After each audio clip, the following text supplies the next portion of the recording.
مرحبا يا أهلا بكم سادتي وسادتي وجيجي's cookbook. شكرا أنا شوفك ممتاز فلافل. I just welcomed you all to Jagee's cookbook in Arabic, and I said that I am going to show you some wonderful falafels.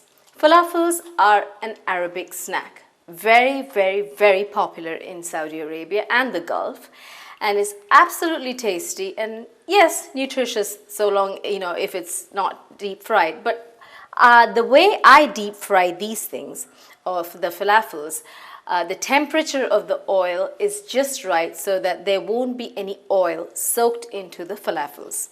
Anyway, these are a hit. A bit of a counterpart of our paripa vadas. The only difference is our paripa vadas are made up of lentils and our falafels are made up of chickpeas. That's the difference. And a little bit of herbs used are a bit different. Otherwise, the process is fundamentally the same. Other than that, these falafels are the greatest bet you can, give to guests and everything. They are really great, very, very Arabic, very me.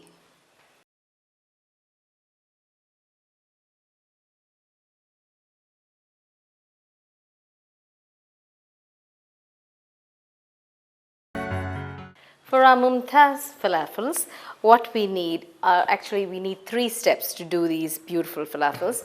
And the first step is processing of the chickpeas, which have been soaked the previous night. This is 2 cups of dried chickpeas, which have been soaked the previous night. And this has to be processed with a little bit of salt and half a teaspoon of baking powder. Okay, so I'm just going to put it in the processor and just process it. Okay, that's the first step. So in that goes, and half a teaspoon of baking powder. Half a teaspoon is enough, not more than that. Okay, half a teaspoon. Okay, and a little bit of salt. There, the salt. Now, salt is always according to one's own taste. Now, what we do is we process it.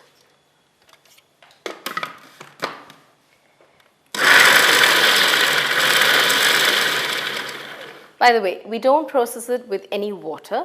We just process it as is, okay?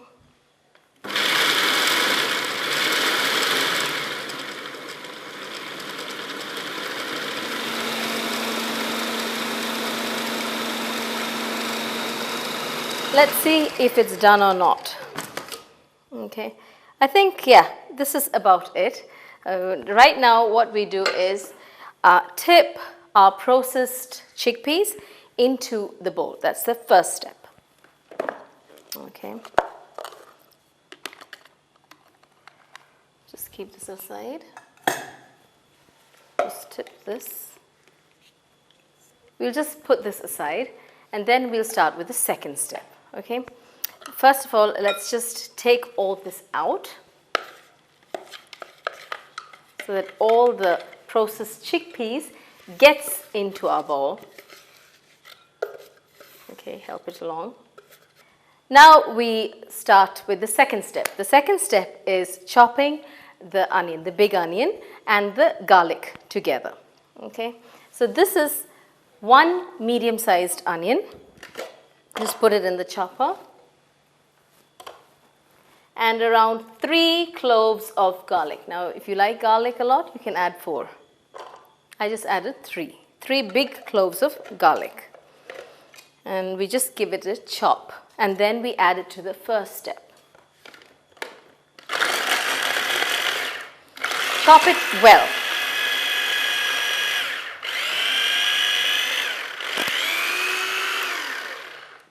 So our second step is done, okay? So what we do is we put the second step, that is the onions and the garlic, into the processed chickpeas.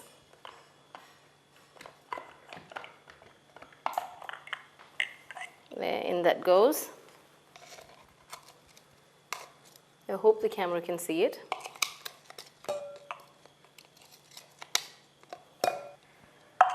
So our second step is done. It's okay if a little bit of onion and garlic is in it because it's in the same recipe anyway. Now is the important ingredient for the falafels, that is the herbs. What I'm going to do here is I'm going to add 3 green chilies. Okay, just break it in. Now if it's for kids, I suggest you avoid green chilies or just add 1 green chili and put some pepper instead of the green chilies. That is if it's for kids. If it's for adults, it's we needed something sort of like a paripu sort of taste. So we'll need around 3 chilies for the specific measurement. Then we need around a bunch of coriander. Okay, a bunch. Now we're going to put a little more because we are going to make the yogurt sauce that goes with the falafels simultaneously. So I'm not going to make the falafels first and then make the yogurt sauce. I'm going to do it simultaneously. That's why I've already got the yogurt out here. Okay, and now what I do is, and this is parsley. Parsley is a very, very popular herb and it's usually used a lot in Arabic cuisine. And this is kind of, it smells, it has a different smell than the coriander, yet it has a different taste. Now we'll need a bit of parsley too. This is fresh parsley. Now if you don't get fresh parsley, you can add dried parsley, but the fresh ones will give you the real Arabic taste. If you want the real taste of the falafels, the best, I suggest you to use fresh parsley. It already has this, characteristic smell of the Arabic food. Yes. Now, supposing you're not very used to the parsley, I suggest you add a little less because probably some people don't like the taste of parsley, just like some people don't like the taste of coriander. It all depends upon one's own tastes and desires, as I always say. I chop it up real well.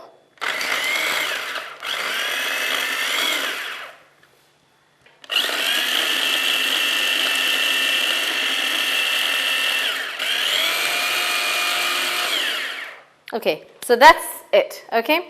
Now what we do is, I can already smell the Arabic, characteristic Arabic smell. Now what I do is, with a spoon, like I told you, I'm making the yogurt sauce simultaneously. So what I do is, I put around half a tablespoon of this mixture, that is the parsley, chili, and coriander mixture.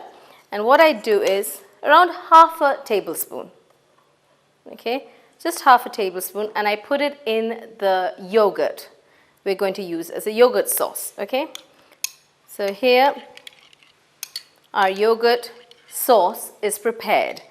Now what we do is we add a bit of salt and a bit of cumin powder, and the rest of the parsley coriander mixture I'm going to tip it into the bowl which contains the processed chickpeas and the chopped onion and garlic.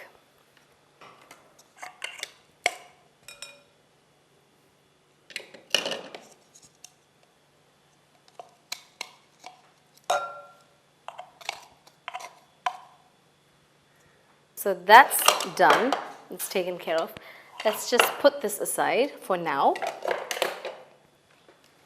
So we have put our chopped parsley and coriander and some chilies. We've chopped it all together, processed it, and we have put it into the processed chickpeas and the onions and the garlic. Now all we have to do is mix it. Now before that, I have to add a little bit of cumin powder. Okay, around 1 to 2 teaspoons cumin powder. Now if you like cumin powder, you can add 1, otherwise, 2. Otherwise, you can add just 1. I'm adding 2 teaspoons of cumin powder because I love cumin. Okay, now what we do is mix it well. All these ingredients, we mix it well and then we shape it into bowls. Finally, we deep fry them in some hot oil and then our falafels, Mumtaz falafels, are ready. After some time, you'll need to use your hands because anyway, I have to roll them with my hands. I'm just going to check how spicy and also the salt content, okay? Just a little bit. I think it needs a little bit of salt, just one more.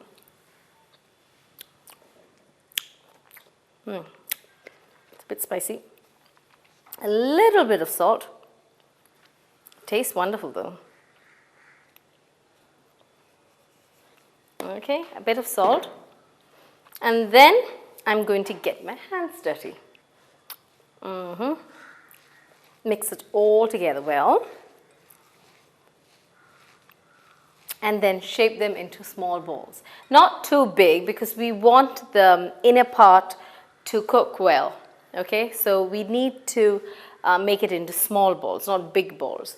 Not like our modagam or suhian, not like that. A little more smaller, like our elunda sort of shape, okay? And we're going to shape them into round balls, not flatten them like our paripu vadas. I'm using a lot of vadas here. Okay, now it's a small bit because we have our baking powder in it, so it's going to swell up. So because of that, I'm going to make small rounds. Okay. Make sure you do it all uniformly because unless you do it uniformly, it won't cook uniform. There we keep it. Very good for rainy, cool days. Hot falafels with a glass of tea or coffee. Oh, it's really good. You can watch a cinema or whatever and you really enjoy your day. It's usually a 4 o'clock snack in Saudi.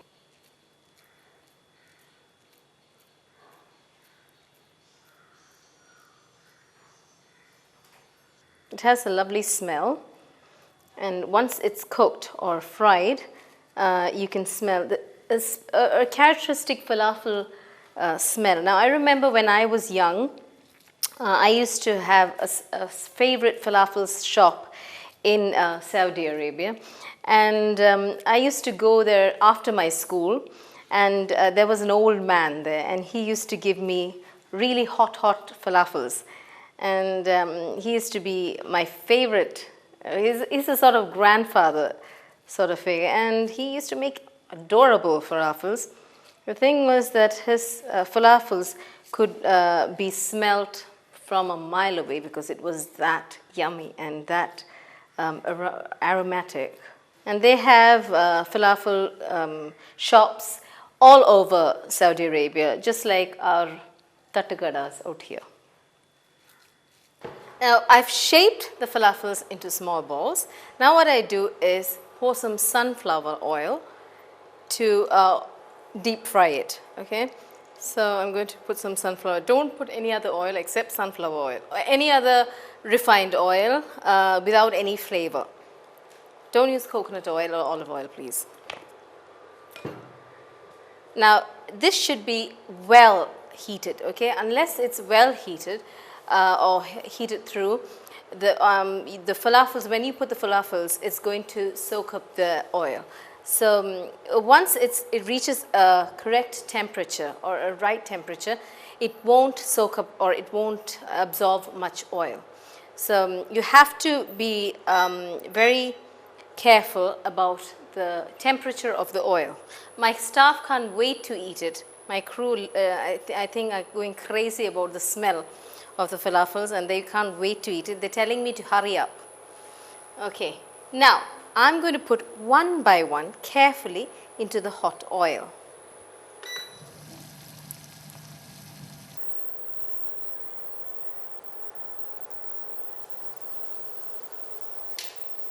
Put it carefully so that it won't break.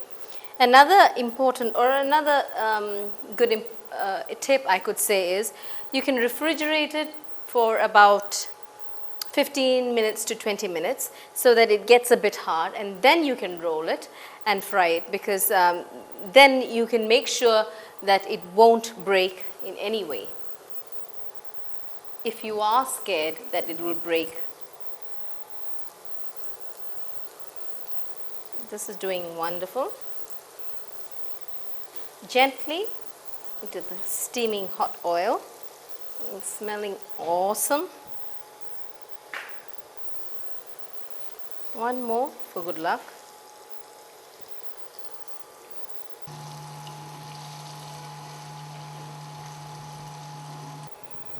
Our falafels are golden brown. Now what we have to do is take it out and drain it on a piece of tissue paper. You can know it's cooked when you get the smell of the falafels, the typical characteristic Arabic falafel smell. Yes. Our falafels are ready, and so is the yogurt sauce to go with it. All you have to do is dip it and eat it. Gorgeous,